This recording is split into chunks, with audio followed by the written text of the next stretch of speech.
Okay. Itamek Skanatoni. I'm here at Sspopiikimi. We just got into the first little sliver of the moon Itochkaneko Kotoini tests, which is when the rivers all freeze over. And you can see from behind me here at Sspopiikimi, most of the pond has already started to freeze over. It has a thin layer of ice on it.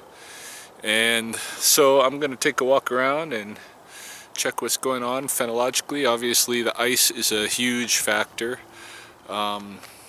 today, and in what I'm going to see that's changed since my last visit, which was actually about a couple of weeks ago.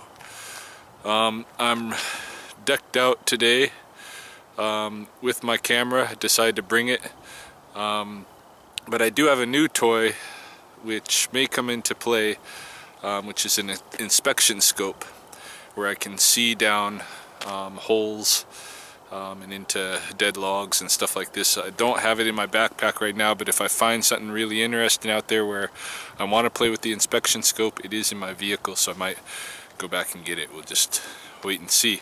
So I'll take you along, show you what's going on here today. Yeah, so I figured I'd start off today walking what I call the west length along the shale trail, and this will give me a good overview of what's happening on the water itself. I can see already that, as in previous years, the beavers have been keeping a bit of open water here along this bank, and I believe up ahead there's at least one duck hanging out in what remains of the open water. Yeah, there's some bull rushes that grow along this edge, and the beavers like to be able to continue to access those bulrushes as long as they can. So they often keep a little bit of open water here where they can do that. It looks like what they had open is kind of frozen over along the edge now, but up here there is a spot, and I see there's a duck there now, so I'll just zoom in before we get there. There is a spot of open water up here.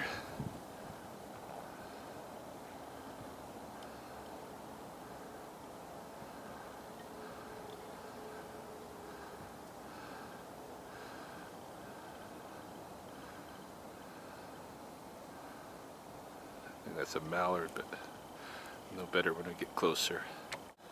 Yeah, actually getting closer now, I can see that this isn't a mallard at all. It's Sspopiikimi, an American coot. Funny thing is, this is the first coot I've seen at Sspopiikimi for over a year. And it's odd that it should be here alone. I almost wonder if it's got some problems.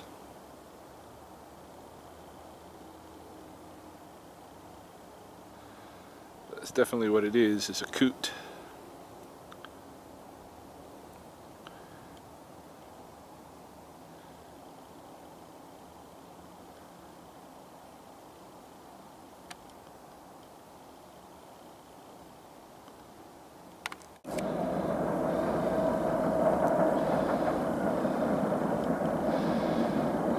When I started researching here at the pond, these coots were nesting here, and really up until just last summer, not this past one but the one before, last summer was the first time they didn't nest here, and I don't know why they didn't. I think it has something to do with a little floating dock that the city put in on the north end of the pond to help school parties and stuff be able to get out into the reeds, but it just so happened that those reeds that they were getting into were the same ones where at least one of the coot couples used to nest at. We used to always have 3 couples nest here. One on the north, one at mid pond, which is, mid pond is just right across the way here in these reeds. These cattails here, that's where the mid pond one would nest. The north pond one would nest way over here, and you can see the risers coming up from that dock. It's in those reeds that the north pond's one would nest. And then we used to also have a couple that would nest at the south pond, which is way over toward that levee out this way. So we always had 3 couples, and but the last 2 years we've had no couples. A coot, 1 or 2 might come in to the pond early in the summer, but then they'd leave. So this guy's here, I'm not quite sure why, and alone, and it's odd.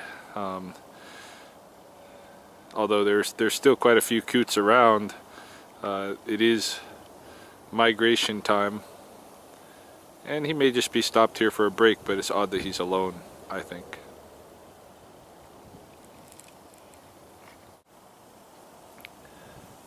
Alright, here's how things are looking at the beaver den right now. Beaver Lodge. Their food cache is just huge. See that out in front of their lodge.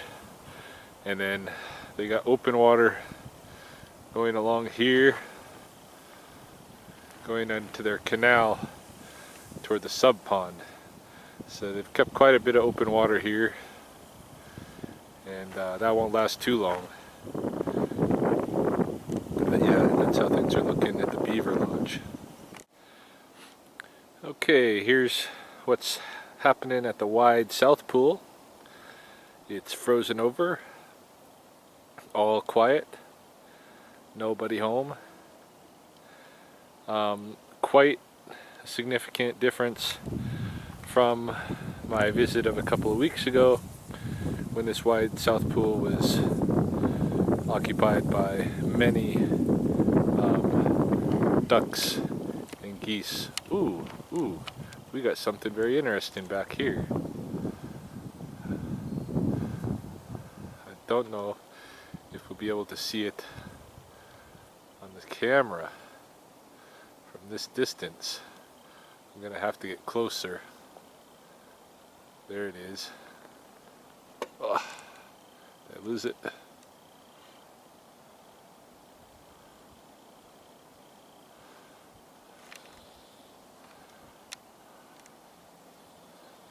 There it is. There is out here a great blue heron still sticking around, although what the hell is he catching on the ice? I'm going to go over on the levee and see if I can get a closer look. Alright, the heron is taking off. He hasn't gone far. He went in by the sub pond. So it's going to take me a little while to get around to him. But yeah, there's still a great blue heron here, which is highly irregular. This is the latest I've ever seen a blue heron at Sspopiikimi. Most of them, I see them in the first winter moon. He don't stoi, but not in the second winter moon, and certainly not after it's iced over. Yeah, one thing I gotta say is it really does make a difference when you've spent years at a place as opposed to when you've just been studying for a brief amount of time there. And one of the things that, you know, is very glaringly apparent to me this year is the lack of bullberries. This patch right here that the camera is directed toward 2 years ago was absolutely just full of bullberries. I mean, just millions. I brought students down here. We harvested a lot, and there was still a lot left. And right now You know, looking down there, there's hardly anything for bullberries, and that's really different. Last year there was less than the year before. This year there's like zero. So I don't know what that means. In fact, this whole area in here is usually got lots and lots of bullberries, although some of the plants are male. The ones that are female usually have a lot of berries. Not this year. The berries that were here probably already picked off by the waxwings and such. But even at that, if it was a decent year, we would have still had lots of berries here even after the waxwings had their fill. So that's really different. I did see a few minutes ago, I saw a phenological, a northern flicker. So there's at least one northern flicker, no doubt male, still here. It's going to take me a bit to get over to the heron, so while I'm here I'm going to go ahead and make my way through the owlwood and see if I can spot any great horned owls or anybody else in here before I drop down into the forest main and head toward the sub pond. Speak of the phenological, and here he is. Could either be the one that I already saw or another. But yeah, definitely still got phenological here at Sspopiikimi. Okay, here we are, and as hoped, I have found the great horned owl couple of the owlwood. They've been here over the years, a consistent presence in this little patch of woods. Probably this is the male. He's a little smaller, and his wife is a little more robust, and they nest here every year, usually after their babies fledge. They'll be here a little while in the summer, and then they'll take off to somewhere else, I think close by, but around this time of year they come back. And so here they are. Really quite something, but it tells you things about this forest to have these owls here, such a long-term presence. It means that there is a good source of owl food here in the form of probably deer mice and such, although they definitely prey on a lot of other animals. And I think I've probably bothered them enough now. I'm going to turn off the recorder and walk away. Yeah, that flicker is very curious. It's kind of following me through the owlwood, which I'm used to. I'm accustomed to that kind of behavior from chickadees, from downy woodpeckers and magpies, but not very often do I have a flicker follow me around like this one is.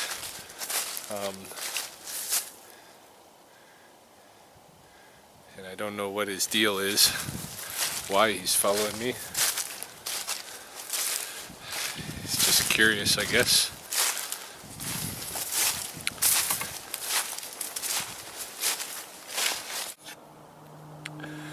Might as well show the Old Man River, how it's looking right now.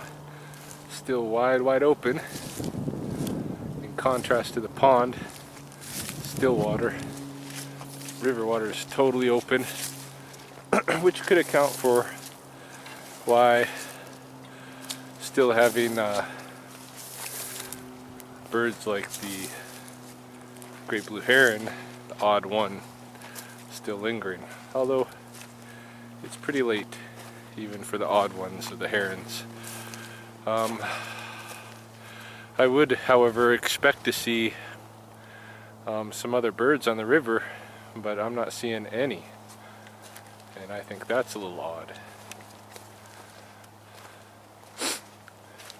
But yeah, wide open as yet. Sometime in this moon it should close up and ice over, and I expect to be seeing the golden-eye ducks show up here anytime. I never saw any widgeons here at the pond.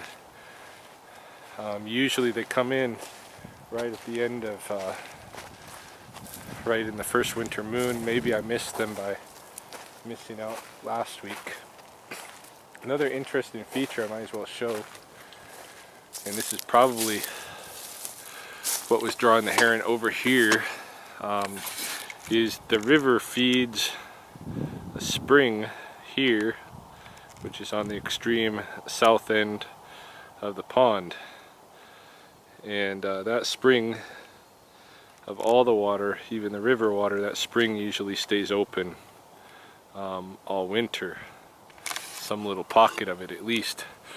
And so we can get birds like even the belted kingfisher.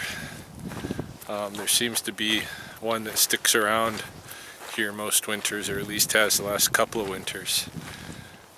And when things are really iced over, that little pocket there is his whole hunting ground, but he manages to get some fish out of it.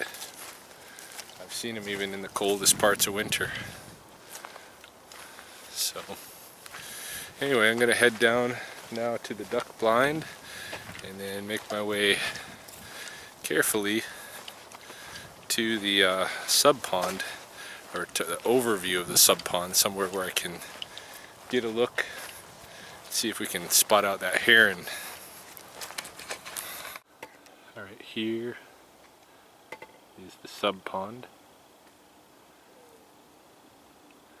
but no sign as yet of the heron.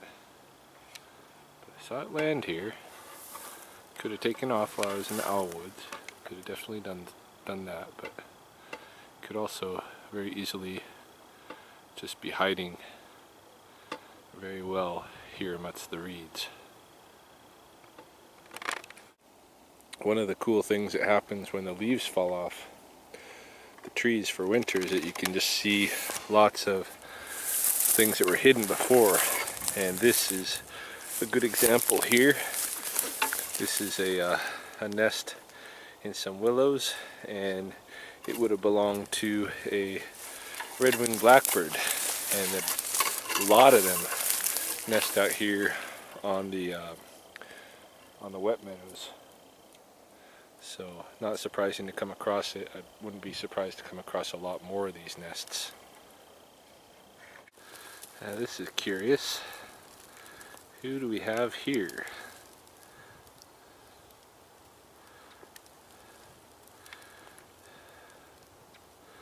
It's a blackbird of some kind.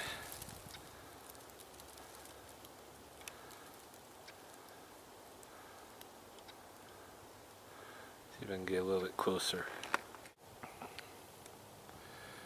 Actually, this bird looks to me to be a rusty blackbird, which I don't see too often here at the pond, but they do show up at the beginning of winter like this, usually in the first winter moon rather than the second, but we're just entering the second, so if it is a rusty, it's kind of a rare bird for here.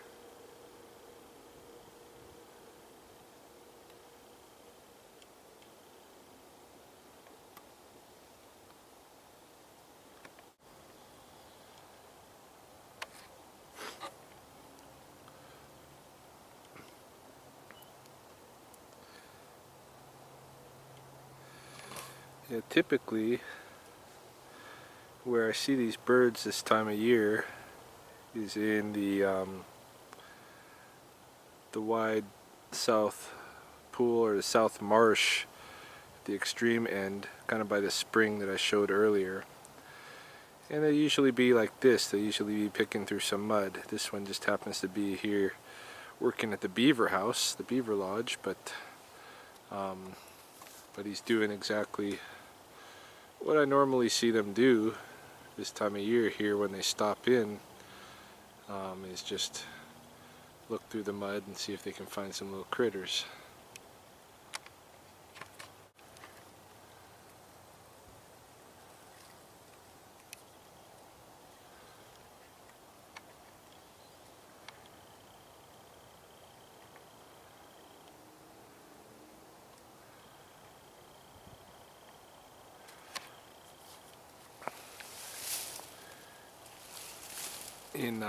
In Sspopiikimi, all these blackbirds are known as Ksini,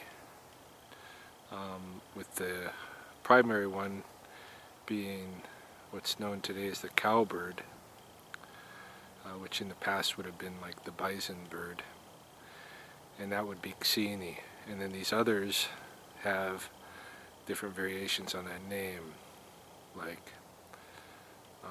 like the red-winged blackbird is Sspopiikimi, or yellow-headed blackbird is Sspopiikimi. The rusty blackbird is a kind of a Ksini too, but we lost its name, and just recently the elders have renamed it, and I forget how to say that name. It's basically like saying a rusty Ksini.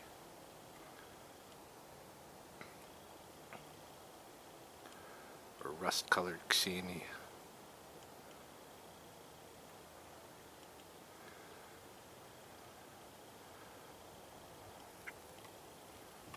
And there he goes. But it was cool to get a look at him while he's here. Alright, just making my way back off of the wet meadows now. No sign of the heron. So I'm kind of hoping maybe we'll bump into him at North Pond when we go around that way. But if not, then shoot. Just not going to get a good look at the heron. I would like to see what he's doing this time of year with so much ice, how he's navigating that ice to still catch fish. I'd like to see if he's like breaking open some ice or what the strategy is, but just can't seem to find him. So anyway, I'll head up into the forest main here and make my way toward North Pond, see if maybe we bump into the heron there. In the meantime, in the forest here and in the owlwood, there's lots and lots of sign of deer. So I know there's whitetails been hanging out here. They're not here in this little patch of woods all year round. They kind of come and go. Some years they seem to be more abundant here than others.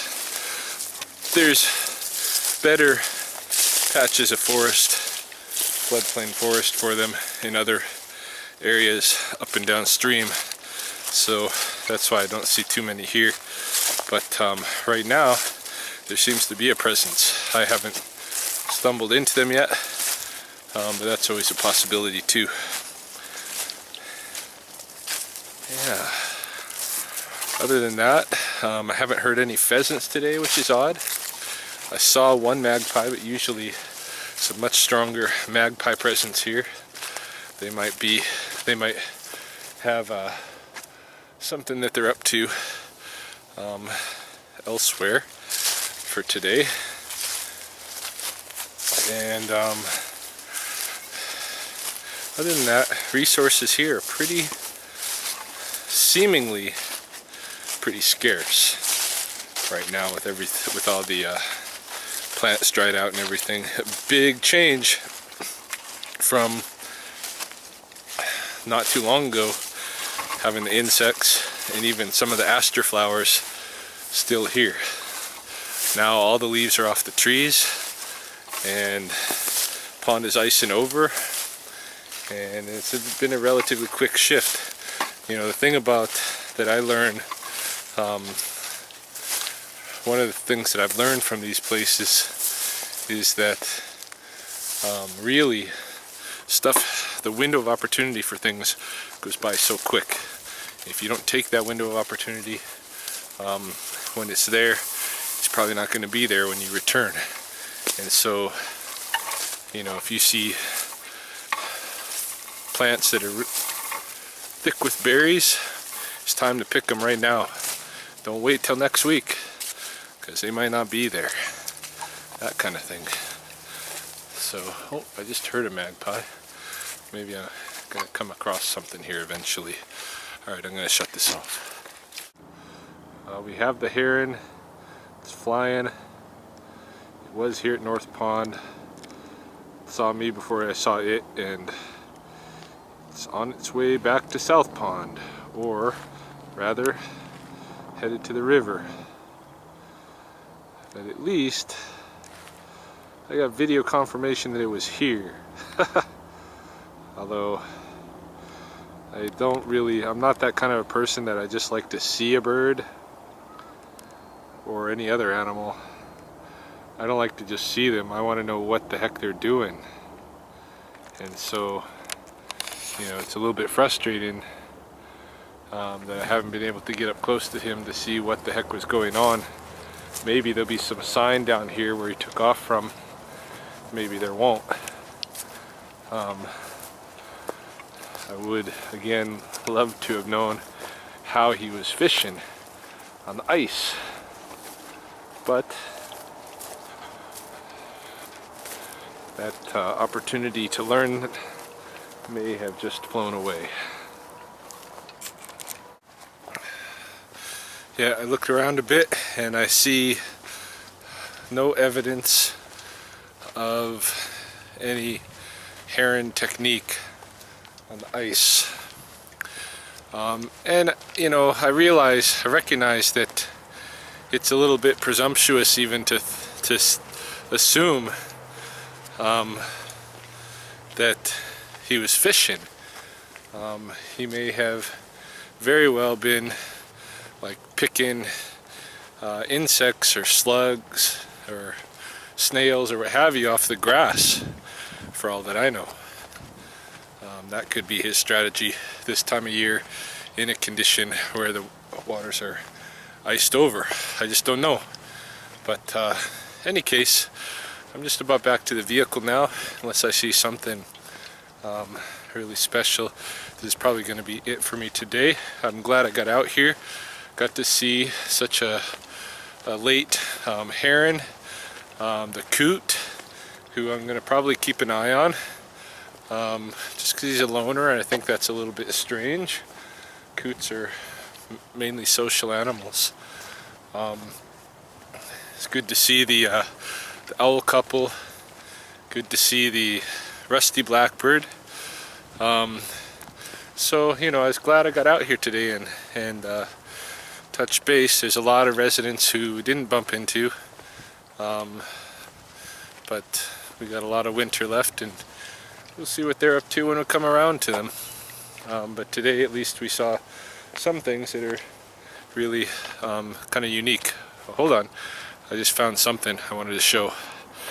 This in here, I don't know if you can see in this chokecherry bush, but again, because of the leaves haven't fallen off, in here there's a shoot, I want to get a good look at it.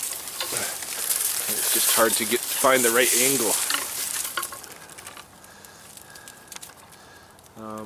Do you see this? See this kind of like hodgepodge of grass and stuff here?